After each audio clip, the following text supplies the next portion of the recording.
ইরানে চলমান ইসরায়েলি হামলার বিষয়ে মিশ্র প্রতিক্রিয়া দেখা যাচ্ছে ইসরায়েলি জনমত ও নেতৃত্বে। যদিও ইসরায়েলি জনগণের বড় একটি অংশ এই হামলার পক্ষে, তবে প্রধানমন্ত্রী বেনিয়ামিন নেতানিয়াহুর উপর তাদের আস্থা ক্রমেই কমে যাচ্ছে, এমনটাই জানিয়েছেন ইসরায়েলি রাজনৈতিক বিশ্লেষক ওরি গোল্ডবার্গ। বিবিসিকে দেওয়া এক সাক্ষাৎকারে গোল্ডবার্গ বলেন, ইসরায়েলিরা মনে করেন ইরান তাদের প্রধান শত্রু, কারণ ইরান বহু বছর ধরে হামাস ও হিজবুল্লাহর মতো সংগঠনকে অর্থ ও অস্ত্র দিয়ে সহায়তা করে আসছে। তাই ইরানের বিরুদ্ধে সামরিক পদক্ষেপ সাধারণভাবে বেশিরভাগ ইসরায়েলি নাগরিক সমর্থন করে।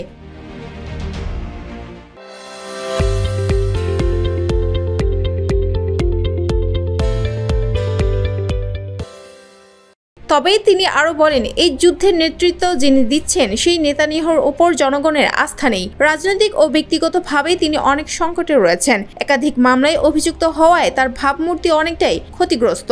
The objective of Israel's military operation is to remove this threat, both the nuclear threat and the ballistic missile threat to Israel. এই দ্বৈত বাস্তবতা ইসরায়েলি সমাজে উদ্বেগ তৈরি করেছে। গোল্ডবার্গের ভাষায়, যুদ্ধ শুরু হয়েছে, কিন্তু এর শেষ কোথায় বা কবে সেই বিষয়ে কারো কোনো স্পষ্ট ধারণা নেই। পরিকল্পনার স্বচ্ছতা নিয়ে জনগণের মনে প্রশ্ন রয়েছে।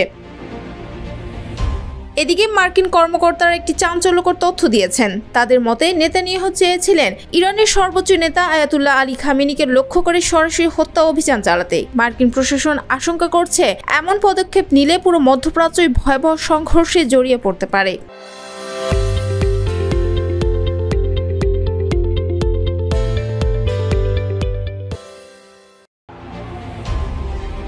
চলমান সংঘাতে দুই দেশেই প্রাণহানি ঘটেছে। ইরানে এ পর্যন্ত অন্তত 224 জন নিহত এবং 1277 জন আহত হয়েছেন, যাদের বেশিরভাগই সাধারণ মানুষ। অন্যদিকে ইসরায়েলে মারা গেছেন 14 জন, আহত হয়েছেন 380 জন।